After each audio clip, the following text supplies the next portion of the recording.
Hey guys, I just thought I'd show you this video for those of you that have probably bought a new cable and quadrant. Here's your cable. You might have got a cable and your firewall adjuster. This so happens to be a UPR product, Tri-Hook. You've got the Steetas, you've got the factory Ford quadrant, whatever. If you go into aftermarket, you notice you put your new cable on, and now all of a sudden, or you just switched your cable and now all of a sudden your pedal is hard as hell to push, your clutch pedal is really hard. You know, people for some reason at that point start blogging out that on the blogs that, oh, or your retainer bearing's gone bad, you know, oh, everything's gone bad. If you replace the cable and your tension's harder, it's your cable. I've had this done by a speed shop. This is the second time I've done it, and I asked the guy to lube the cable and he didn't. And I end up taking it apart and putting my own lube in. I guess I need to just start doing this stuff myself, but I thought I'd show you a video because I don't see many blogs on actually showing the answer. This is your cable. There's a lot of restriction. Even though you've got it routed perfectly and everything's good, you're still going to get tension on these cables at times on certain cars. It's just a fluke. A lot of guys don't believe in lube on the cables. They'll tell you, oh, well, it's going to attract sand and dirt and everything else. Well, let me tell you something. When you got this cable that's like a hacksaw and doesn't have a sheathing on it, some of them do. This is literally binding against the inside of the casing, and you're hacksawing away every time you push the clutch. And especially you guys that have racing clutches and stuff that have a little more pressure.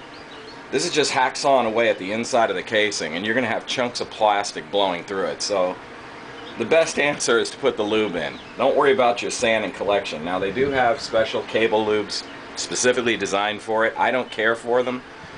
They're no more than WD-40, some of them. If you can get white lithium all the way through this cable, great.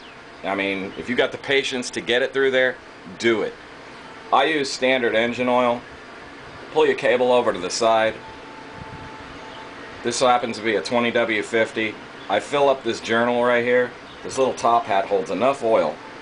You just take your cable and gently roll it up and down. You got to have it unhooked from the transmission and the quadrant, and you just go up and down. If you're putting a new cable in and you have the cable in your hand, you haven't already installed it and learned that your cable is not working right, if you've got the cable in your hand, this is a lot easier. But I just unhooked it from the transmission, and here I go. That's all you do. You'll see that the oil slowly settles into the cable. You just keep moving it. Right now I've got the other end tapping against the clutch fork. It's loose, but that's why it's stopping like that. But there you go. See, now you get full travel, you get that oil through. Just keep doing that until you start seeing oil coming out the other end. I'm telling you, it's going to make your life a lot easier. Also, another thing, when you're putting this retainer up against your firewall adjuster, take a little synthetic grease or some type of a grease, white lithium, something. Put it right on the edge of this all the way around. Not a lot. What that's going to do is when you're using your adjuster, the cable's not going to be so taut and spin with it. Not to mention that when you push in the clutch, plastic against metal, it'll make a bump sound. People are complaining they're hearing clicking and ticking when they're pushing in the clutch. It's caused a lot of the times by this. Not all the time, but a lot of times because of this. It allows so much movement against a firewall. When you push in the clutch, it puts the torque, and this cable might move a little bit, and there's where you're hearing your ticking and stuff. So I figured I'd just show you this video because I haven't seen anybody really post it, and I've seen a lot of guys going through heck and figuring their brand new cable is trash right out of the box, and they go buy another one. Lube your cable. It's going to save you a lot of time and trouble.